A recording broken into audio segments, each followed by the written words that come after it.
And now we must turn to the issue of gun violence in America today, because the latest mass shootings in Aurora, Colorado, and Newtown, Connecticut leave us all, liberal and conservative, Republican and Democrat, appalled and disgusted at the carnage.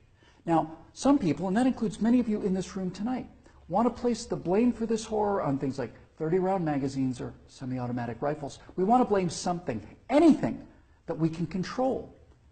But what we really want to ban is violence and murder and insanity. Now, we don't talk about that, though, because deep in our hearts, each of us knows that violence and murder and insanity are built into the human condition and likely always will be. You know, there are two kinds of animals in this world, predators and prey. No one watches a leopard chase down a gazelle and denies that the gazelle has a right to use its hooves and horns to protect itself from the predator.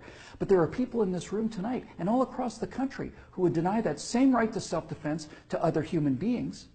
Such people seem to think that the way to stop the leopard is to cut the horns off of the gazelle, that by somehow making it easier for the predator will simply go away.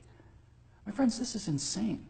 When you make it easier for the predator, you get more predators. So let's start with the so-called assault weapons, more properly known as semi-automatic rifles. In 2011, the total firearm murders came to 8,583, according to the FBI.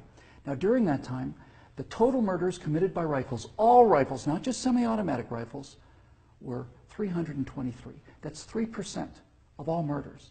Hammers and clubs kill half again as many people as rifles. Hands and feet murder twice as many. And knives kill 5 times more Americans than all rifles combined.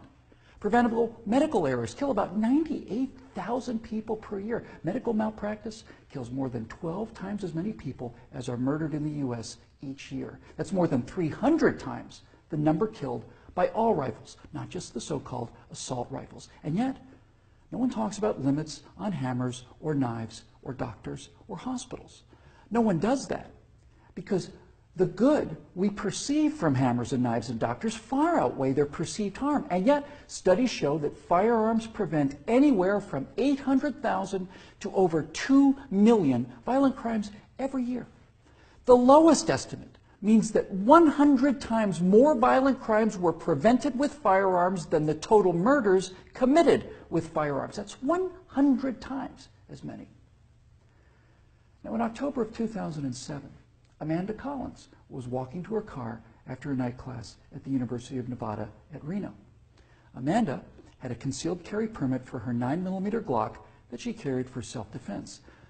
Unfortunately for Amanda, UNR is, like most college campuses, a gun-free zone. So, like the law-abiding citizen that she is, she did not have her gun with her in this gun-free zone when she was attacked by James Bila. Bila raped her on the UNR campus less than 300 yards from the campus police office. He then walked away, and a few months later, this human predator went on to murder 19-year-old Breonna Dennison. Amanda Collins went on to say, quote, "I know, having been the first victim, that Breonna Dennison would still be alive had I been able to defend myself that night," unquote. Therefore, I am directing the virtual Attorney General to aggressively challenge any gun control laws that violate Amanda Collins' right not to be raped and Breonna Dennison's right not to be murdered. You're not forced to abandon your First Amendment right when you enter Chicago or New York, or your Fifth Amendment rights when you walk onto a college campus. As virtual president, I will veto on the spot without hesitation, but with a great deal of pleasure, any and all attempts to destroy any of the Bill of Rights, of the Constitution of the United States of America. Because when it's all said and done, the Second Amendment to the Constitution is not there to protect us against criminals, and the people calling for gun control know this. That's why they want gun control instead of crime control. That's why they want laws that, at the stroke of a pen, turn law-abiding citizens into criminals. The Second Amendment is there to protect the American people from tyranny. The Second Amendment is there to protect the American people from politicians. The Second Amendment is there to protect the American people from us.